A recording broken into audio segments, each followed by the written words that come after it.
Well, Peter Berkowsky is with us live via telephone. If the name sounds familiar to you, it might be because he is the man, he is the person who first went ahead and formed a New York City Marathon Minyan, right? So that people who are running the marathon, like this Sunday, would be able to daven with a minyan.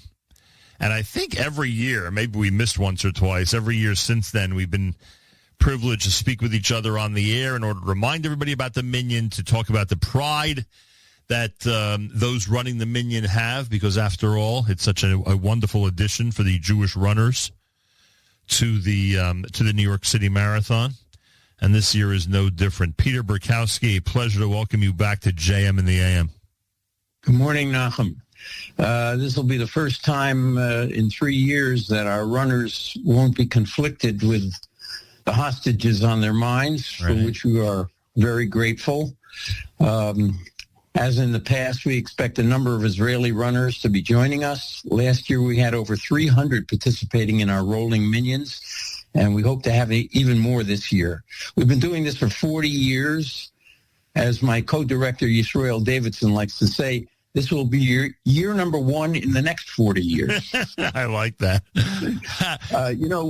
We've always claimed to be the longest established religious service of any kind at any major sporting event anywhere in the world. Well, I decided recently to put that statement to the test. Yeah. So I asked GPT, the super search engine, if our claim was true. And as I suspected, the answer came back, well, yes and no. The modern Olympic Games, which started in 1896, is believed to have had a Catholic Mass every 4 years. So technically they're older than we are.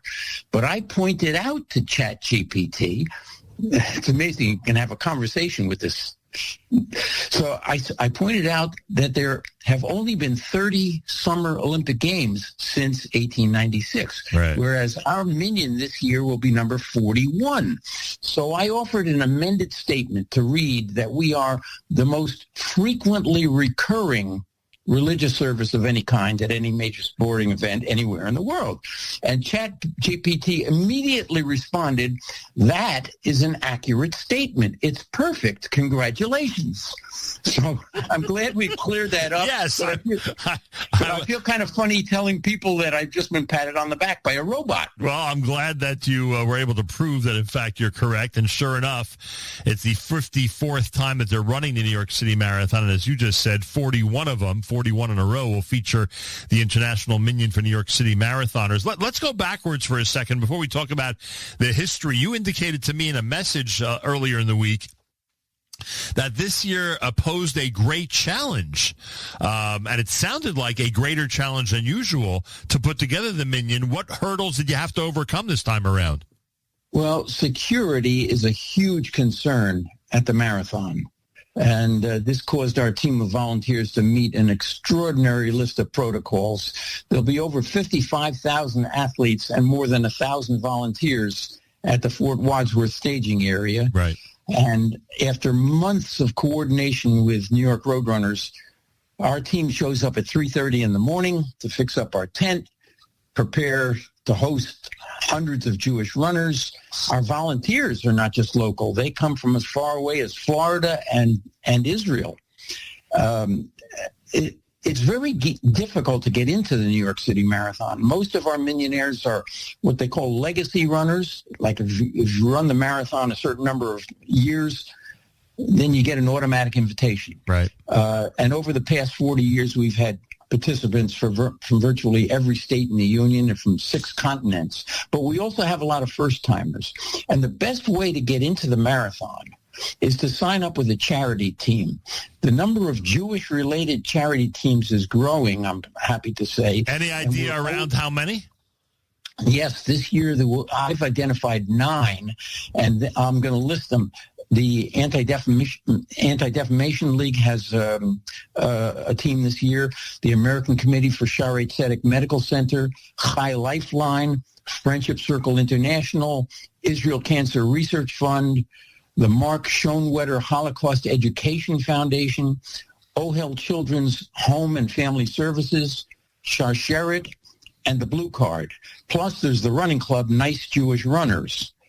And I also want to mention, Nachum, that last Sunday, the 4th of Cheshvan, was the 31st yahrzeit of our benefactor, Fred Lebo, the father of the New York City Marathon, the man who authorized us to begin this tradition back in 1983, and the man who granted our request in 1986 to move the marathon from October to the first Sunday in November, where it can never conflict with a Jewish holiday. Yep, unbelievable. And there were times when it was over Simchas Torah weekend.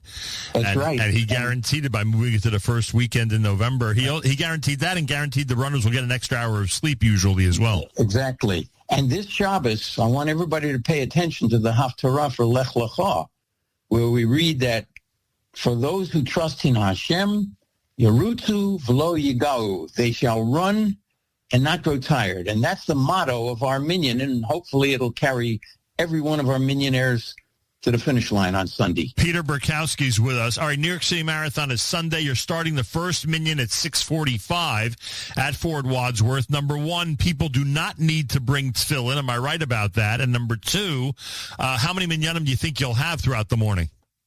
Probably 5 or 6. As soon as one ends and another Minyan gathers, we'll have another one. And am I right about talis and tefillin? That's correct. Do not bring religious articles. We'll have an ample supply of tefillin, talesim, sidurim, everything you need. And it's all there, and this is an amazing opportunity not only to participate in the Minyan. Obviously, people want to daven with a Minyan Sunday morning, and we all get that.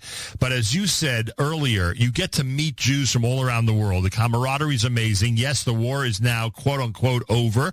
Obviously, the last 2 years were very, very meaningful gatherings, even more meaningful than usual because of the situation Israel and the hostages our brothers and sisters were in. But even without that, it's always an experience of tremendous brotherhood and camaraderie, and it must be a great feeling. I mean, I guess the only place that's comparable would be the Kotel Amaravi, the Western Wall, would be the only place where you're going to meet Jews from all around the world when you go there to daven shacharis, right? This is probably the only comparable situation. We're in good company. Yeah, I would argue that you're correct. No question about it. We started this Minyan back in '83. My thought was that there might be some people who needed a Minyan to say Kaddish, right? Some runners. And I'm very pleased to say that over the 40 years, very few people are saying Kaddish. These are people who just want to daven in the Minyan before they run in the marathon. Correct. They probably think that the Minyan helps their running, I bet. I think so. No question about it, in my opinion. So how do people find it? How do people find the Minyan? If someone listening is a runner or knows a runner or is related to a runner for this coming Sunday, how do they find your Minyan?